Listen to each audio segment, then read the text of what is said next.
함께 말씀 보겠습니다. 고린도후서 5장 21절 말씀입니다. 고린도후서 5장 21절 말씀 우리 함께 읽겠습니다.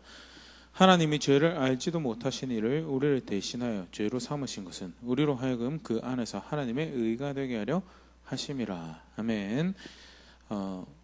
대속하시는 구원에 대해서 한 문장 안에서 정말 잘 설명하고 있는 모습이죠. 죄를 알지도 못하신 예수님을 우리를 대신하여 죄로 삼으신 것은, 죄인으로서 그에게 죄책을 물으신 것은 그 안에서 그 안에는 모두를 우리를 의롭게 여기시려고 하신 것이다에 대해서 관련해서 오늘 하이델베르그 요리문답 시험문답 함께 살펴보도록 하겠습니다. 먼저 한번 읽어보면요. 질문: 그렇다면 우리는 어떤 중보자와 구원자를 찾아야 합니까? 답: 참 인간이고 의로운 분이시나 동시에 참 하나님이고 모든 피조물보다 능력이 뛰어나신 분입니다. 이 5주 내용을 우리가 함께 쭉 살펴봤는데 11, 12, 13, 12, 13, 14, 15죠. 5주의 내용을 쭉 살펴봤는데 사실 이제 다 이게 이어지는 부분이고요. 사람의 구원에 대해서 그 앞에 이제 우리가 살펴봤던 4주일의 내용이 이제 구원이 필요한 우리의 상태죠. 단순히 죄와 비참함 그 수준의 문제가 아니라 영원한 시간에서 형벌 가운데 살아가야 되는 그 비참함에 대해서, 그래서 구원이 필요한 우리인데 그럼 어떻게 구원을 받을 수, 어떻게 그 비참함에서 벗어나서, 어떻게 그 형벌에서 벗어나서 다시 은혜의 자리로, 은총의 자리로 돌아올 수 있습니까? 라고 할 때 이 5주일의 질문들을 우리 쭉 살펴보면서 성경에서 가르치고 걸 다시 살펴봤었는데요.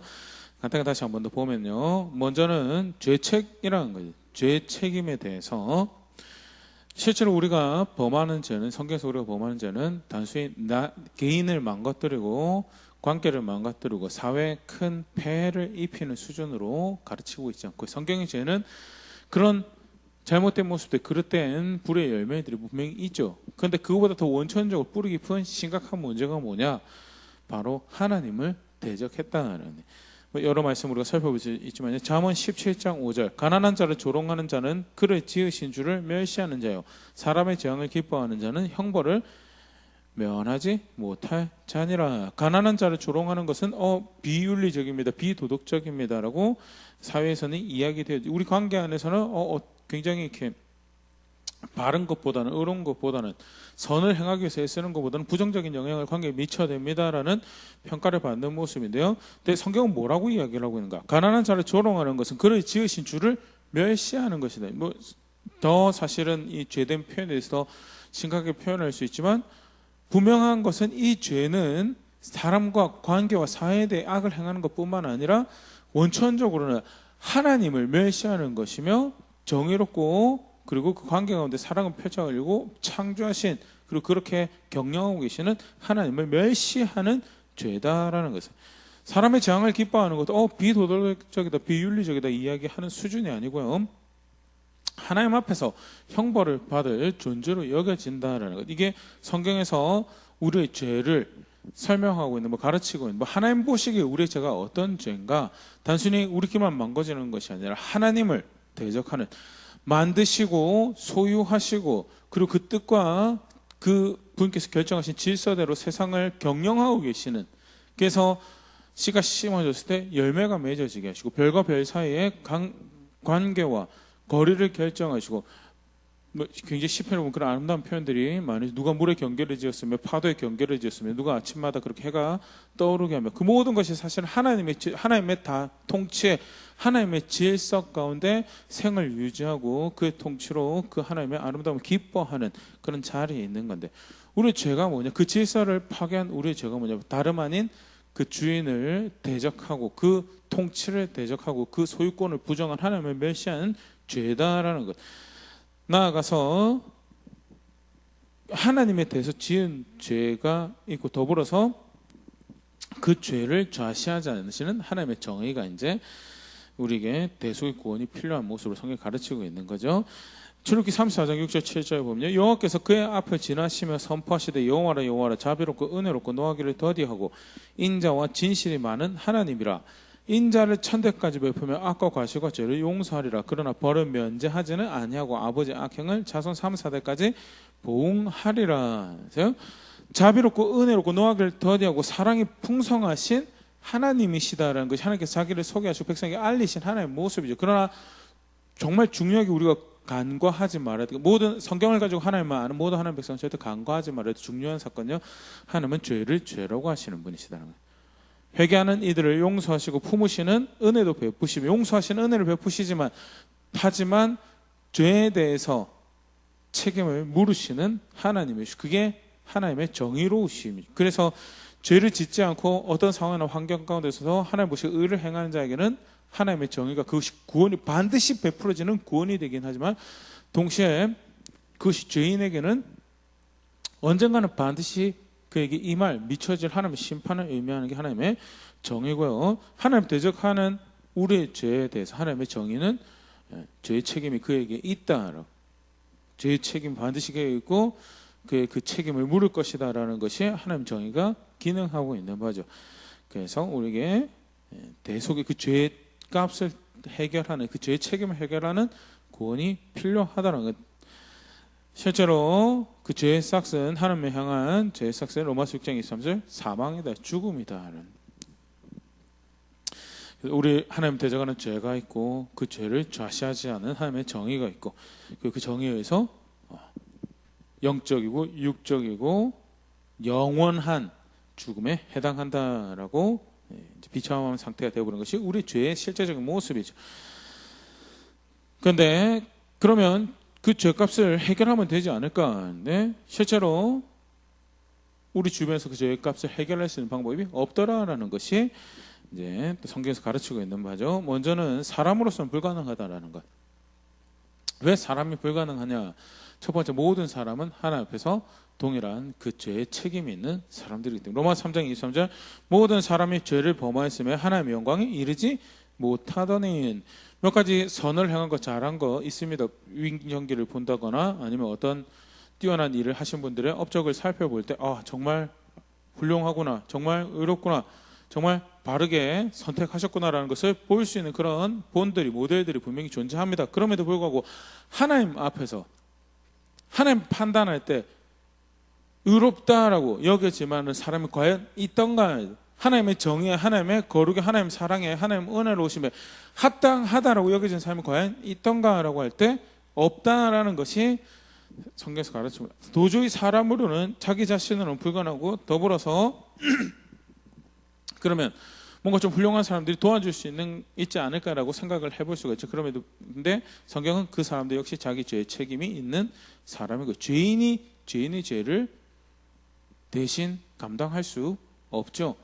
죄인이 죄인의 죄를 감당할 수 없고 법정에 서는 순간 자기는 자기 죄의 책임으로 자기 죄의 책임을 가지고 죽어야 되는 형벌 가운데 있어야 되는 존재가 사람은 그래서 사람은 도무지 불가능하다. 그러면 피조물이 있지 않는가? 만들어진 다른 재정적인 부분도 될 것이고 또는 동물, 가축들로 우리의 죄를 대신할 수 있도록 하지 않을까라는 생각을 할 수 있는데요. 시편 49편 7절 8절 아무도 자기 형제를 속 구원하지 못하며 그를 위한 속전을 하나님께 바치지도 못할 것은 그들의 생명을 속량하는 값이 너무 엄청나서 영원히 마련하지 못할 것임이니라. 죄가 중하기에 영원하신 하나님에 대해서 반역하고 거역하고 그의 고유의 영역에 대해서 침해를 한 우리의 죄의 문제점이죠. 문제적 모습이죠. 그렇기 때문에 그 죄에 해당하는 그 문제에 대한 그 침해에 대한 충분한 속량을 만들어진 피조물로 만들어내기에 불가능하다는 속량하는 값이 너무 엄청나서 이제 오늘 그 부분 이제 더 뒤에 조금 더 우리가 나올 텐데요. 영원하신 하나님에 대해서 범죄하였기 때문에 그 가치가 무한한 거예요. 속칭 영원한 가치를 가지고 있어야 되는 건데 만들어진 피조물이 그런 속전을 만들어낼 수 있는 거 절대 불가능해요. 그래서 피조물로도 불가능하고 히브리서 10장 4절에 이렇게 딱 못 박아놓고 이야기를 이는 황소와 염소의 피가 능히 죄를 없이 하지 못함이라면서요. 피조물로 속전을 지불하는 것이 절대 불가능하다. 그래서 사람으로도 피조물로도 안 되는 것이, 그래서 다른 방법이 없는, 스스로 절대 구원하지 못해 주변에 있는 우리가 흔히 우리 생을 유지하기 위해서 의지하는 것들, 의존하는 것들 또는 내 거라고 생각되는 것들로 내 구원을 만들어낼 수 있는 것, 절대 불가능한 상태에 있는 것이 우리다. 그러면 우리는 어떤 이 비참에서 벌어나게 어떤 구원자가 필요한가, 어떤 중보자가 필요한가라는 것이 요리문답 오늘 15번의 이제 문답이죠. 성경은요 크게 두 가지로 우리에게 필요한, 사람에게 필요한, 우리의 죄값을 지불하기 가능한 중보자 또는 이제 구원자에 대해서 가르치는데, 첫 번째는 의로운 사람이어야 한다는 것이죠. 의로운 사람이어야 된다. 먼저는 사람이 사람을 대신할 수 있죠. 사람이 사람을 대신할 수 있는 이제 그런 모습을 잘 보여주는 것 중에 하나가 뭐냐면, 하나님께서 이스라엘 백성들에 허락했던 대제사장이라는 시스템인데요. 제사장 중에서도 대제사장을 하나님께서 선택을 하셔서 모든 제사장 더불어서 모든 사람을, 하나님의 백성을 대표해서 그들을 대신해서 하나님 앞에 서며 또 하나님 편에서 그들에 대해서 사역을 하는 존재로, 하나님과 사람 사이에 중보적 존재로 대제사장을 세우셨는데, 우리 그냥 쉽게 당연하게 그럼 사람이 하죠라고 생각할 수 있지만, 하나님 입장에서는, 만물을 경영하시는 하나님 입장에서는 다양한 옵션들을 사실은 만들어내실 수 있는 분이시죠. 그럼에도 불구하고 그분이 결정하셨던 것은 사람을 위하여 사람을 대표하는 사람을 대제사장으로 삼으셨다. 그게 이제 히브리서에 잘 표현이 되어 있는데요. 히브리서 2장 17절, 그러므로 그가 범사의 형제들과 같이 되심이 마땅하도다. 중보자로 세우신 예수님을 의미하고, 예수님을 사람과 같은 존재, 사람이 되도록 하신 것은 마땅하다. 왜? 이는 하나님의 일에 자비하고 신실한 대제사장이 되어 백성의 죄를 속량하려 하심이라. 예수님께서 사람으로 오실 수밖에 없는 이유에 대해서 백성의 죄를 속량하는데, 백성의 대표로 백성을 위하여 서는 대제사장, 하나님께서 만든 대제사장의 시스템의 이해를 가지고서, 그래서 그는 사람을 대신하여 사람을 대표해서는 존재이기 때문에 그 중보자는 사람이어야 된다는 것. 히브리서 5장 1절, 대제사장마다 사람 가운데서 택한 자이므로 하나님께 속한 일에 사람을 위하여 예물과 속죄하는 제사를 드리게 하나니. 속죄하는 제사를 드리고요, 그렇게 하나님하고 사람 사이에 사람의 죄를 대신하여서 하나님 앞에 설 수 있는 존재는 사람이어야 된다는 것이 하나님께서 이미 이제 일종의 프로토타입으로 경영하셨던 하나님 백성, 이스라엘 백성들에게 보여주셨던 거예요. 그래서 내 문제, 우리의 문제인 죄의 문제를 해결하기 위해서 하나님 앞에 우리의 죄값을 감당하기 위해 설 존재가, 중보자, 구원자가 누구여야 되는가? 사람을 대신하는 사람이어야 된다는 거예요. 나아가서 사람인데 단순히 그냥 사람이 감당할 수 있는 거 우리가 쭉 살펴보자. 모든 사람은 죄인이고 죄인이 죄인을 대속할 수 없고요.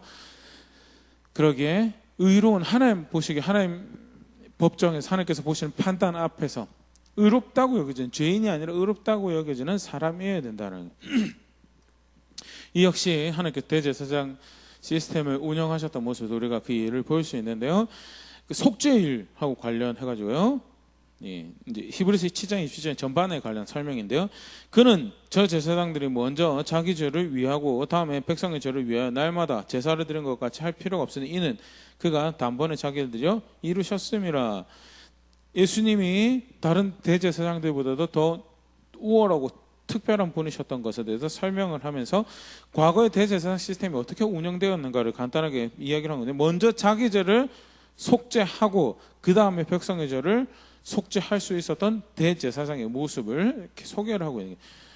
하나님께서 사람을 대신하여 세우긴 하셨지만, 사람을 위하여 사람을 대신하여 사람의 대표해서 하나님 앞에 설 수 있는 존재로 대제사장을 세우셨는데, 그 역시 아담의 후예로 죄된 존재로 여겨지는 사람에게 먼저 자기 자신을 속죄하여야지 하나님 앞에 설 수 있게, 하나님 앞에서 받아들여지는 그런, 그 앞에 설 수 있는 그런 존재로 여겨졌고요. 그렇기 때문에 자기 죄를 속죄하는 일이 반드시 필요했고, 대표적으로 자기 자신을, 대제사장이 자기 자신을 속죄하는 일이 일어났던 것이 이제 대속죄일이라고 욤 키푸르 때 벌어졌던 일이죠. 레위기 16장 11절 13절 말씀 보면요.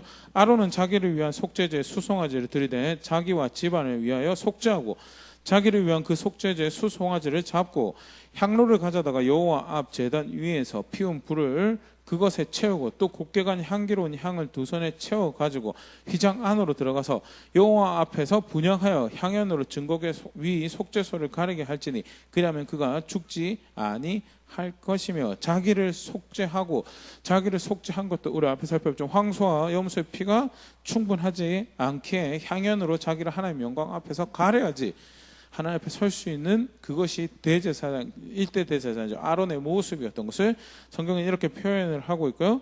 그래서 절대 죄인이 죄인을 대속할 수 없고요.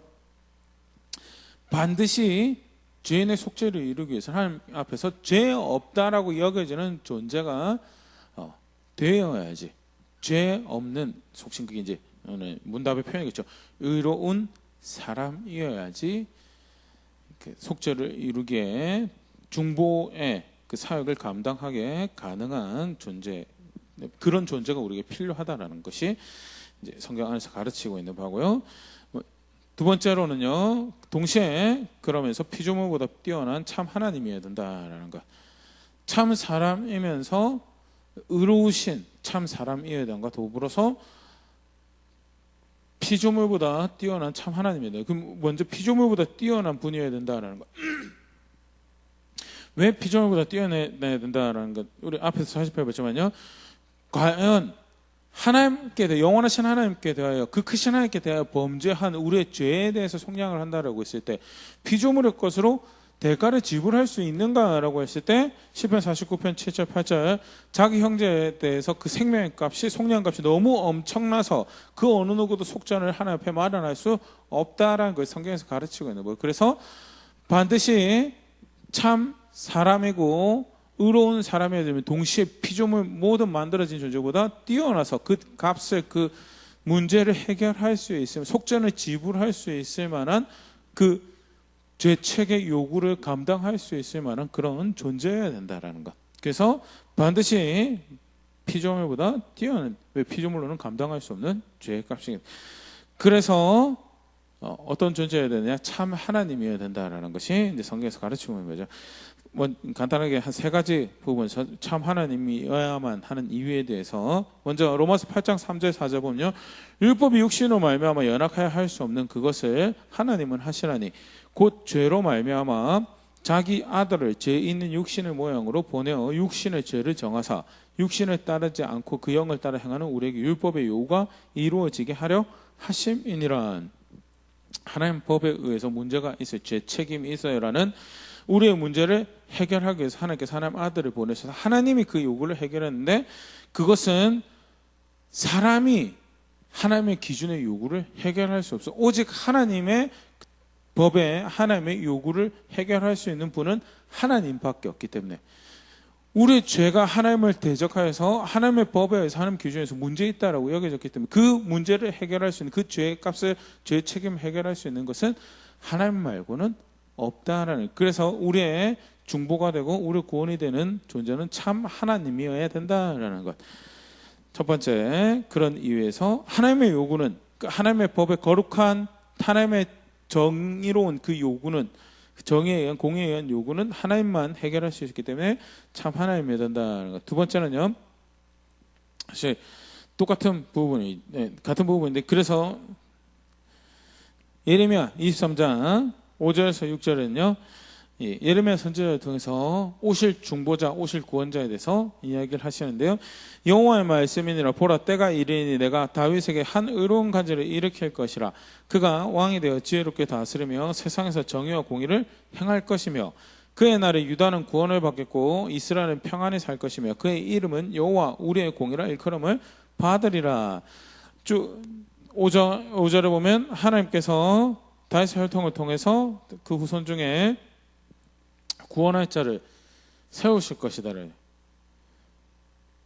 그가 정의와 공의를 행할 것이고 6절에 그를 통해서 구원을 받게 되고 이스라엘의 하나님의 통치로 인한 평화가 있을 것이다 라고 하면서 그의 정체성에 대해서 뭐라고 이야기하냐면 여호와 우리의 공의라. 여호와 우리의 공의, 하나님의 의로우심을 충족시키는 그런 존재다라는 것이 시당초 사실 하나님께서 사람의 구원을 이야기하실 때 왜 그럴 수밖에 없는가? 우리 이미 쭉 살펴봤죠. 하나님에 대해서 범죄하였기 때문에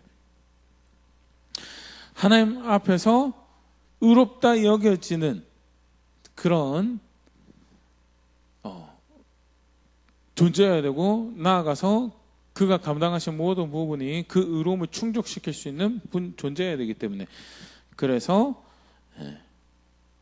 참 하나님이실 수밖에, 참 하나님만이 그 일을 감당하실 수 있다는, 여담으로 조금 더 보면요, 이제 죄송합니다, 세 군데 말씀이고요, 두 가지죠. 하나는 이제 하나님의 율법의 요구를 충족시킬 수 있는 것은 하나님밖에 없기 때문에, 하나님만 그것을 충족시킬 수 있기 때문에, 그 정의로움을 충족시킬 수 있기 때문에 하나님이셔야 된다라는 것. 두 번째는 마가복음 10장 45절, 인자가 온 것은 섬김을 받으려 함이 아니라 도리어 섬기려고 자기 목숨을 많은 사람의 대속물로 주려 함이니라. 하나님께서 우리 중보자로 구원자로 보내신 예수님을 통해서 하시는 일에 대해서 이제 간략하게 설명을 하고 있는데요. 우리가 지금 보려고 한 것은 자기 목숨을 많은 사람의 대속물로 주려 함이다라는.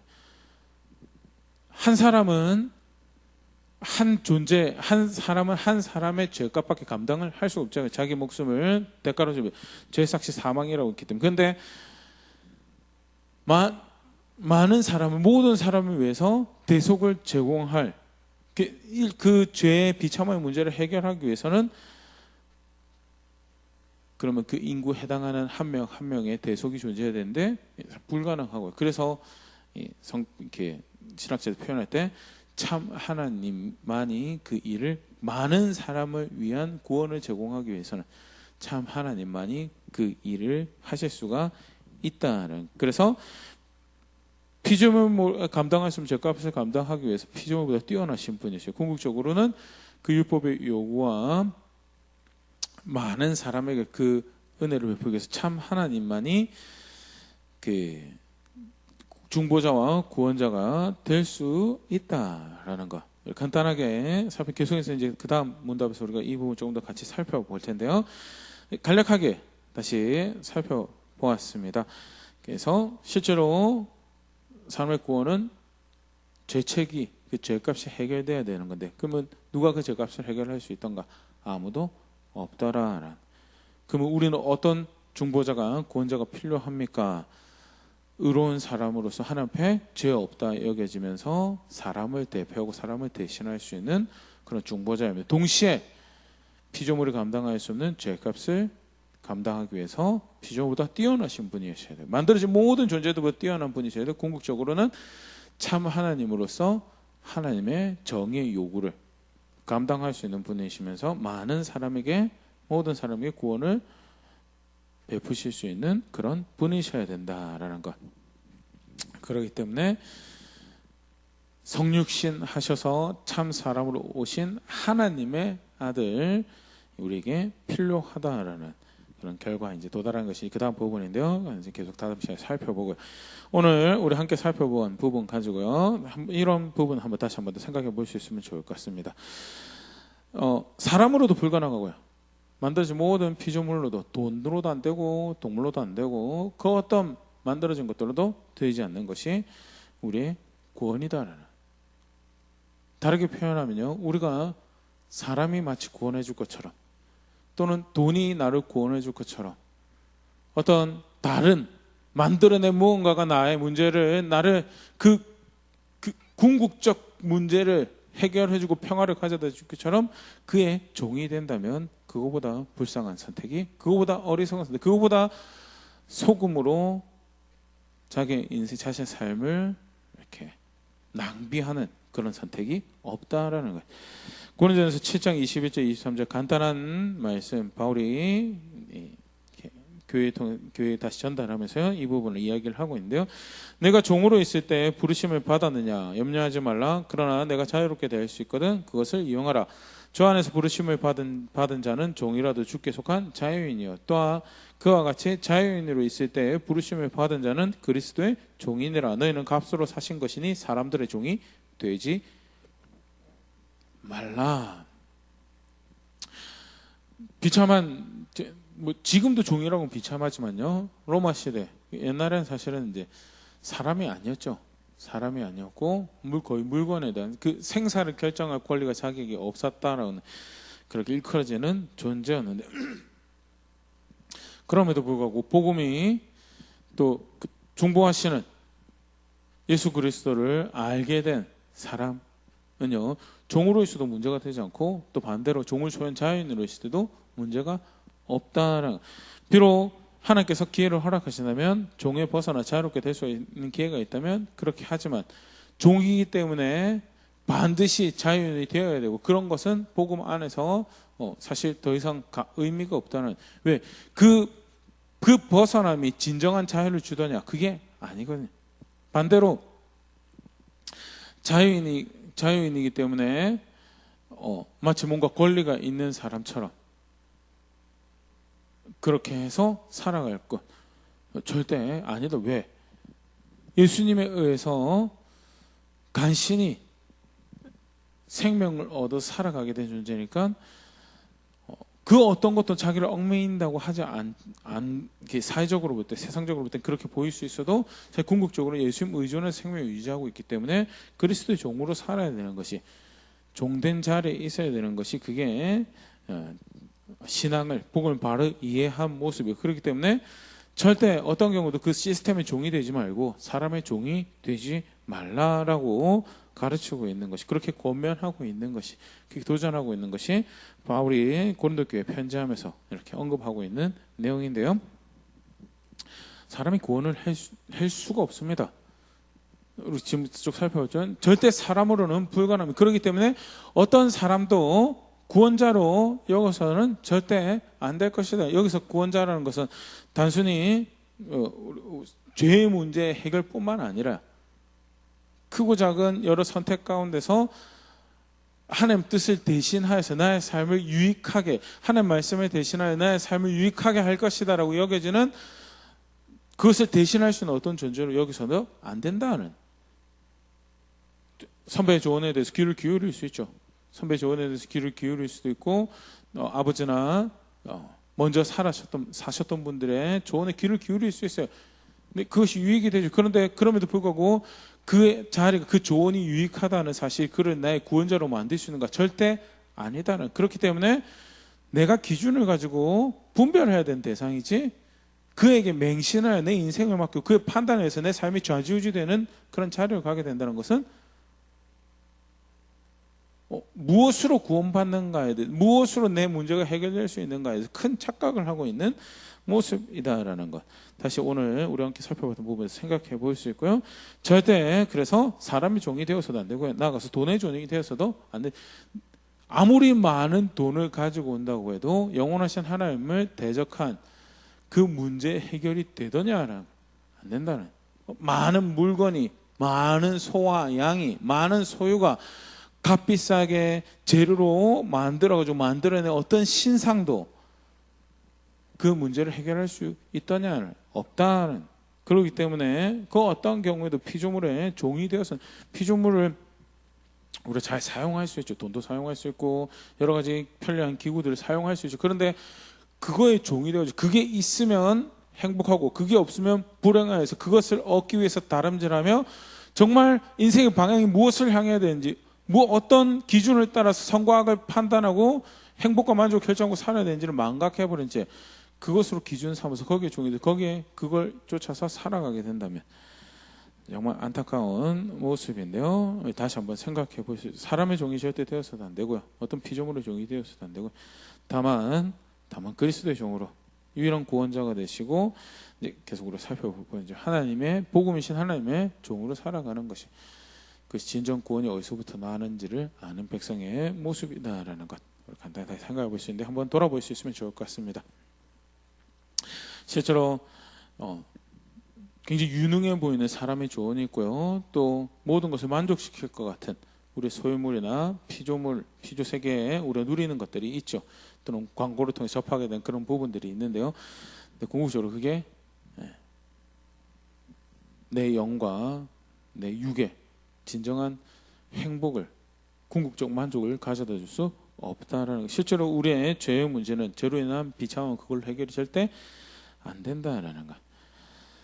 그렇기 때문에 특별한 중보자, 특별한 구원자가 필요한 그런 나인데, 실제로 나의 걸음은 나의 어떤 이해를 반영하고 드러내고 있는가, 한번 다시 말씀 앞에서 돌아볼 수 있으면 좋을 것 같고요.